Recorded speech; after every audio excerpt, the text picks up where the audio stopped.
Who let her in? The champagne glass shattered against the marble floor the exact moment the ballroom doors burst open. Heads snapped toward the entrance. Conversations died mid-sentence.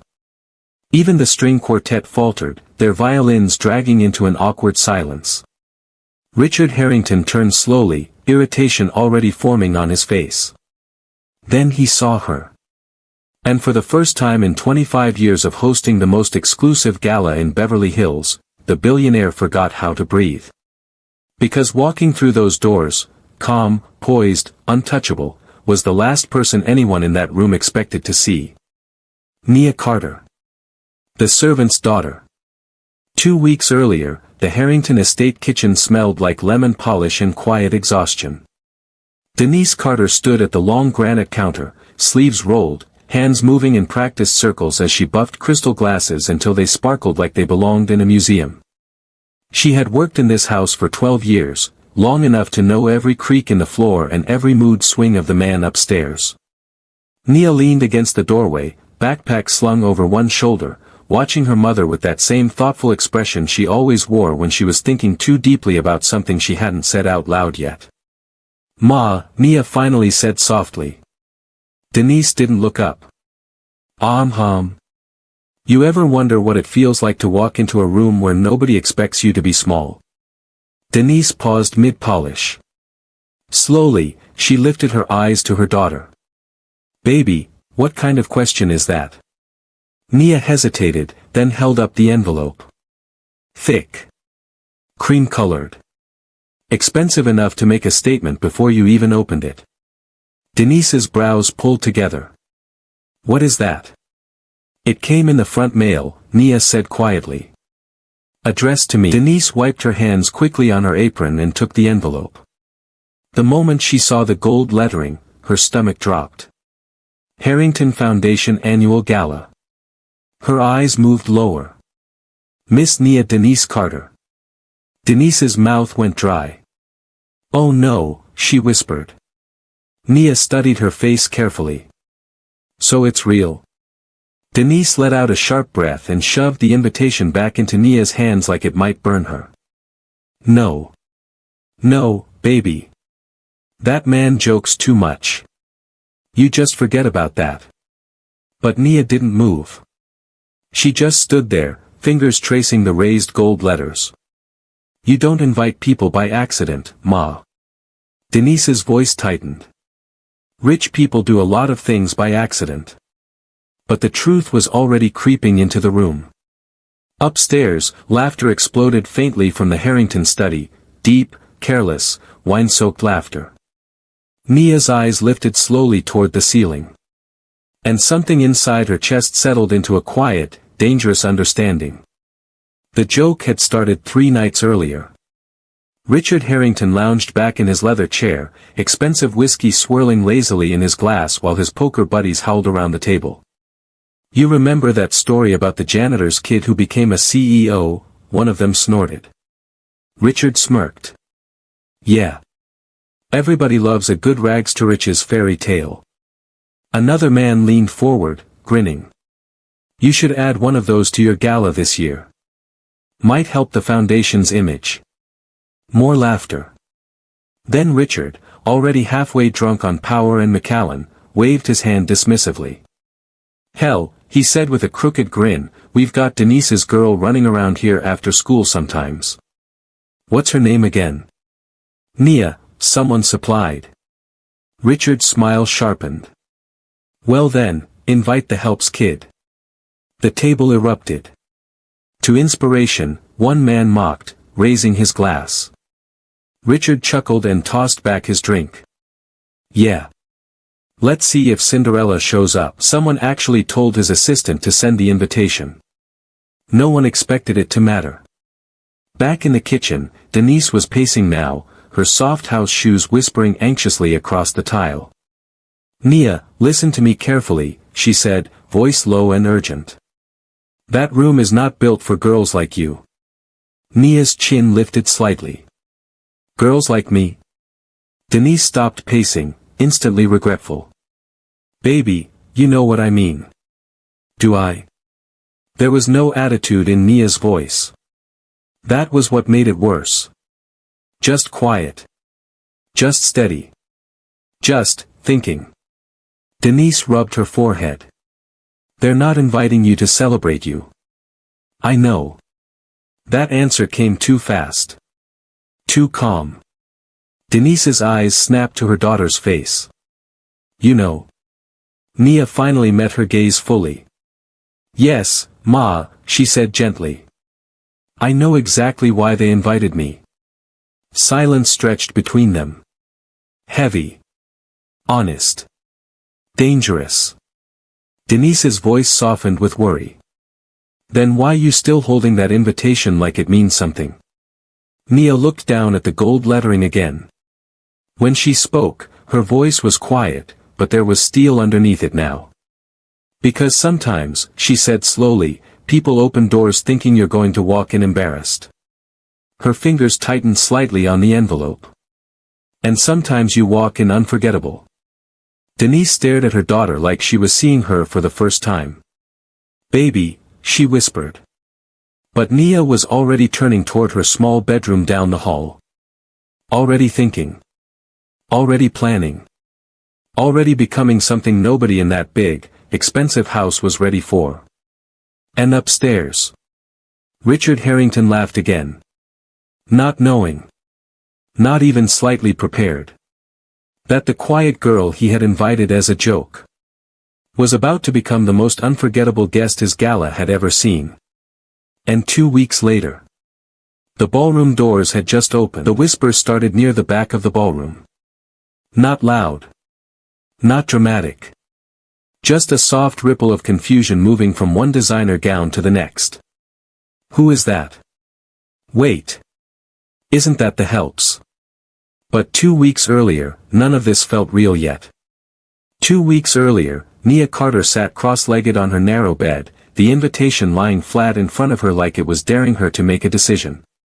The small room was quiet except for the distant hum of Beverly Hills traffic and the soft creak of the Harrington estate settling for the night. Nia stared at the card. Then she picked it up again. Then put it back down. Then picked it up again. Her phone buzzed suddenly on the nightstand, making her jump. It was her best friend, Kayla. Nia answered immediately. Girl, why you calling this late? Kayla didn't even bother with hello. Nia Denise Carter, why is your mama telling my mama that you got invited to some billionaire gala? Nia sighed softly. Word travels fast. You think? Kayla's voice was sharp with disbelief. Is this real or is somebody playing in your face? That's what I'm trying to figure out. There was a pause. Then Kayla's tone dropped lower, more serious. Nia, you know that don't sound right, yeah? Nia leaned back against the wall, eyes drifting to the ceiling. I know. Then why you sound like you still thinking about going? Because that was the part Nia hadn't admitted out loud yet. Her fingers traced the gold edge of the invitation again. I don't know, she said quietly. Kayla snorted softly. Yes, you do. I hear it in your voice. Talk to me. Nia hesitated. Then finally whispered, you ever get tired of people deciding who you are before you even open your mouth? Kayla went quiet. Yeah, she said after a moment. Nia swallowed slowly. I don't like how it feels. You think going to that party gonna fix that? No, Nia admitted. Another pause. Then Kayla asked the question that had been sitting heavy in the air. So what you really thinking, and I? Nia's eyes hardened just slightly. I'm thinking, if I walk into that room, I don't want to look like what they expect. Kayla exhaled slowly on the other end. Okay, now you talking dangerous. A small smile tugged at Nia's lips. Maybe I am. 3 days later, Denise Carter was halfway through folding fresh laundry when the doorbell rang. She frowned immediately. Nobody ever came to the servant's side entrance. Wiping her hands on her apron, she moved cautiously toward the door and pulled it open. Then froze. Standing on the small porch was Mrs. Elena Alvarez. Denise's eyes widened. Mrs. Alvarez? The older woman smiled warmly, though there were faint lines of exhaustion still etched into her face, the kind that came from rebuilding a life from scratch. You look like you seen a ghost, Denise, she teased gently. Denise stepped forward quickly. I didn't know you were back in town. Mrs. Alvarez lifted a garment bag carefully in her hands. I heard your daughter got herself invited somewhere special. Denise's stomach dropped instantly. Oh Lord, she muttered under her breath. From down the hallway, Nia's voice floated out. Ma. Who is it? Mrs. Alvarez's eyes lit up. That must be my girl.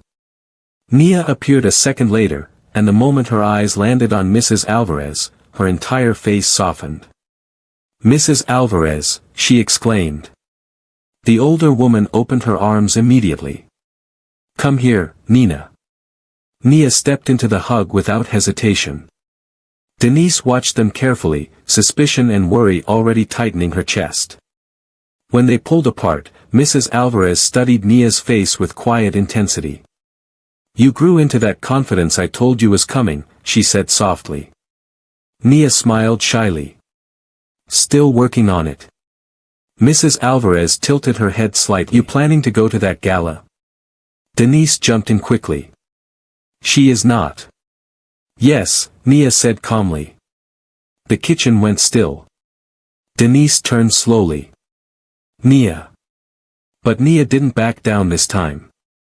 Mrs. Alvarez's lips curved slowly into something knowing. Good, she said. Then she lifted the garment bag slightly. I've been waiting for the right moment to finish this piece. Denise's voice came out tight. Finish what piece? Mrs. Alvarez looked between mother and daughter carefully. Then said quietly, the last dress I ever designed in New York. The room fell silent. Even the air felt heavier. Nia's breath caught. The one you told me about? Mrs. Alvarez nodded slowly. The one the investors pulled funding from when the pandemic shut everything down, she said. That part was painfully real. In 2020, thousands of independent designers across America had lost everything almost overnight. Mrs. Alvarez had been one of them. Denise shook her head immediately. Oh no. No, no, no. That kind of dress is not for. For who? Mrs. Alvarez asked gently. Denise faltered. Nia stood very still. Mrs. Alvarez's voice softened. I didn't come here to embarrass your daughter, Denise, she said. I came because sometimes, the right girl walks into your life before you even realize why. Slowly, carefully, she unzipped the garment bag. Denise's hand flew to her mouth. Nia didn't breathe. Because inside, midnight seemed to be stitched into silk. Thousands of tiny crystals caught the kitchen light and scattered it across the walls like quiet fireworks. For a long moment, nobody spoke. Then Nia whispered, barely audible. How much is it worth? Mrs. Alvarez met her eyes steadily. About 5 million, Nina. And for the first time since the invitation arrived. Denise Carter looked truly afraid. Because suddenly, this wasn't a joke anymore. Denise Carter sat down slowly. Not because she wanted to. Because her knees didn't seem interested in holding her up anymore. 5 million, she repeated faintly. Mrs. Alvarez nodded once, calm as ever. Hand-stitched over 18 months. Swarovski crystals, custom silk from Milan. It was supposed to debut at Fashion Week before everything shut down. Nia's fingers hovered just inches from the dress, like she was afraid touching it might make it disappear. It's beautiful, she whispered. But Denise finally found her voice. No, she said sharply. It's dangerous. Both women turned to her. Denise stood again, this time with that protective mother energy radiating off her in waves. You don't send my daughter into that room dressed like she belongs there. Those people already decided she doesn't, Mrs. Alvarez finished gently. Denise pressed her lips together. Because that part, she couldn't argue with. Nia finally spoke, her voice soft but steady. Ma. Denise turned immediately. Baby, listen to me. I hear you. Something in Nia's tone made the room still. I know what that room thinks of me, she continued quietly. I knew the moment that invitation showed up. Mrs. Alvarez watched her carefully now. Denise's eyes searched her daughter's face. Then why you still walking toward it? Nia took a slow breath. Because I'm tired of walking around rooms that already decided my story. Silence. Heavy. Honest. Denise's voice cracked just slightly.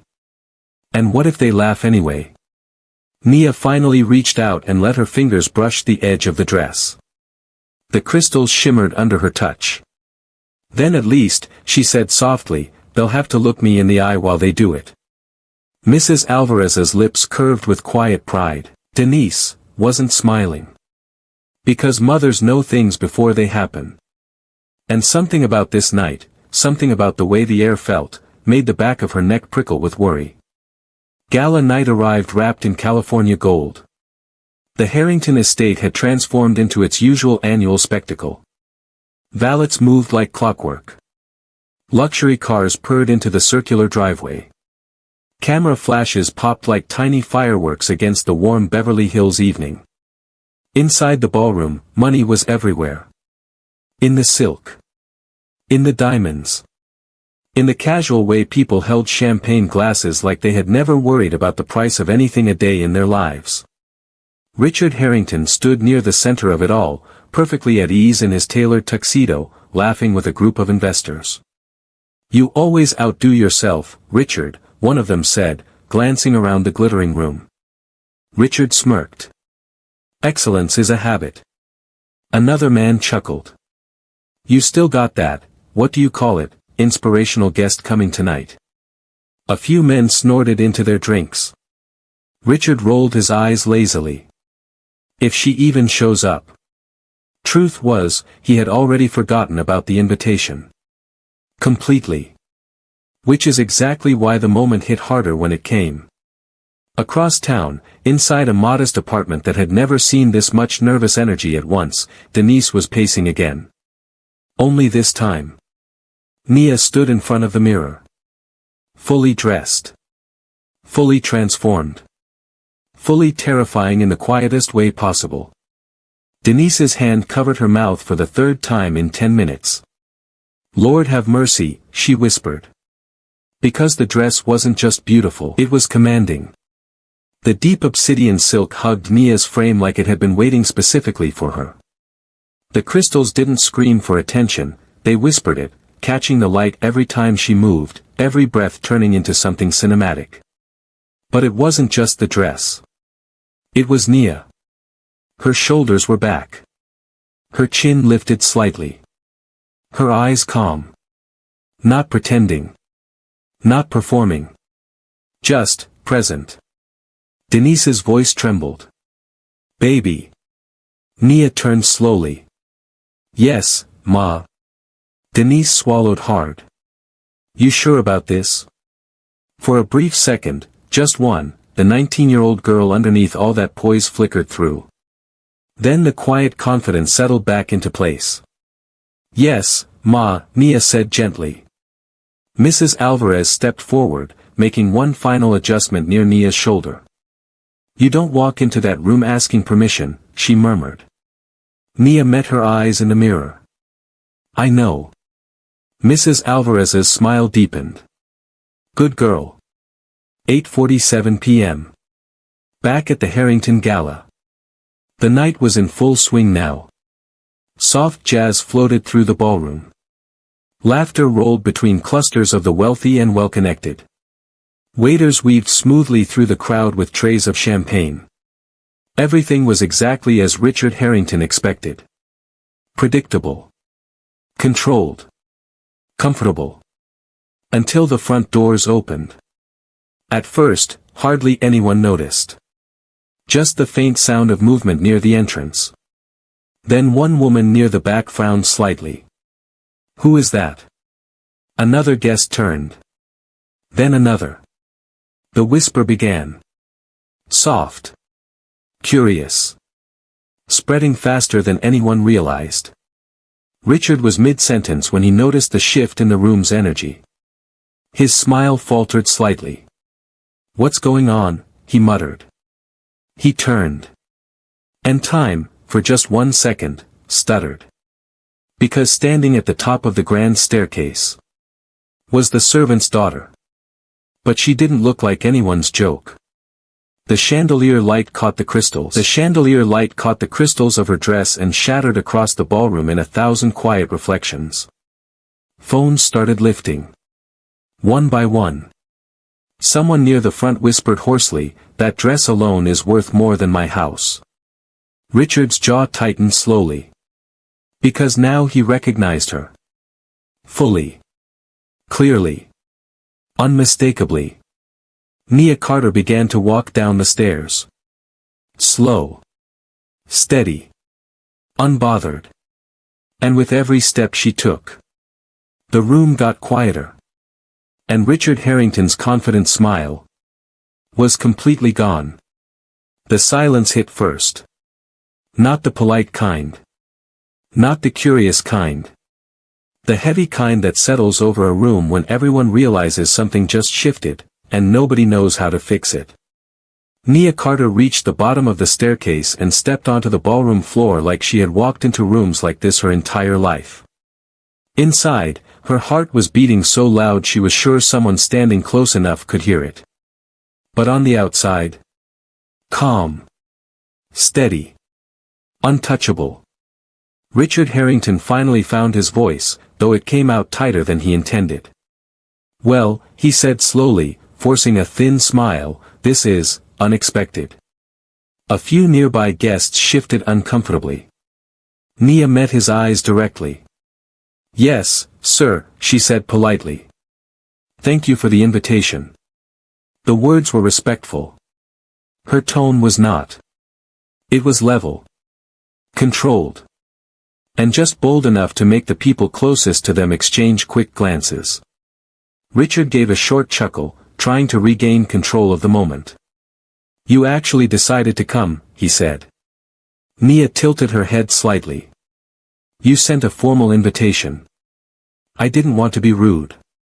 A couple of women near the champagne table covered their smiles behind their glasses. Richard noticed. His jaw flexed. For the first time that night, the billionaire felt the ground shift slightly beneath his polished shoes. He tried again. "Well," he said, voice smoother now, "I hope you're enjoying the evening." Nia's gaze flickered briefly around the ballroom, the diamonds, the silk, the quiet stares that were still locked onto her. Then she looked back at him. "I just got here," she said calmly. "But it's already unforgettable." That word landed exactly how she meant it to. Richard's smile tightened another fraction. Before he could respond, a voice cut through the tension. "Oh my God, that dress." A woman in a silver gown stepped closer, eyes wide with professional curiosity. "Excuse me," she said, already circling slightly like someone who knew fashion when she saw it. "Who are you wearing?" Nia didn't hesitate. "Mrs. Elena Alvarez," she answered. The woman froze.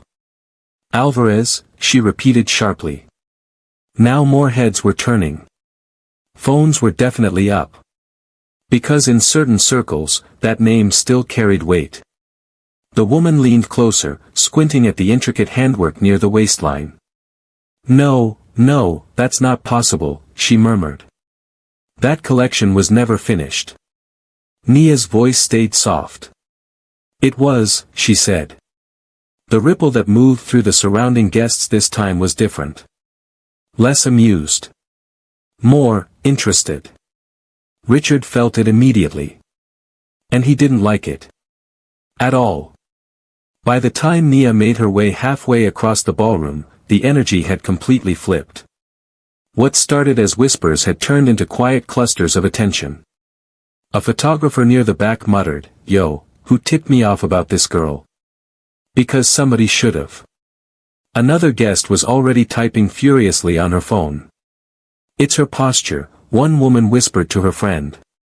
"She's not nervous." But Nia was nervous. Her palms were damp. Her pulse was still racing. She just refused to let it show. Because her mother's voice was echoing in the back of her mind. "That room is not built for girls like you." Maybe. But tonight? She was done shrinking to fit rooms that underestimated her. Across the ballroom, Richard was already speaking in low, tight tones to his assistant.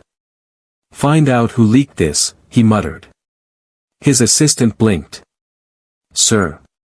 "This," Richard said sharply, gesturing subtly toward the growing attention around Nia. This wasn't supposed to become a spectacle. But it was already too late. Because near the entrance, another voice suddenly rang out. Clear. Emotional. Proud. Nia. Every head turned again. Mrs. Alvarez stood just inside the ballroom doors, her eyes shining as she took in the full sight of her masterpiece in motion. Nia's face softened immediately. She crossed the floor toward the older woman without hesitation. "You came," Nia said warmly. Mrs. Alvarez reached for her hands, squeezing them tight. "I told you, Nina, the right dress finds the right girl." Several nearby guests were definitely recording now. One man whispered, "Is this about to go viral or what?" He had no idea how right he was. By midnight, the first photo hit social media. By 1:12 a.m., it was trending. By morning, it had exploded. Clips of Nia walking down the Harrington staircase flooded TikTok. Fashion bloggers were dissecting every crystal placement.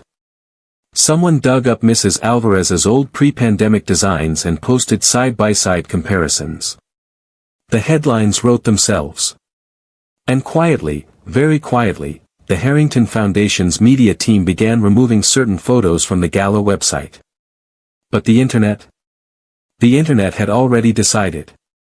The next evening, back in the small apartment that still smelled faintly of Denise's lavender detergent, Nia sat at the kitchen table staring at her phone in disbelief.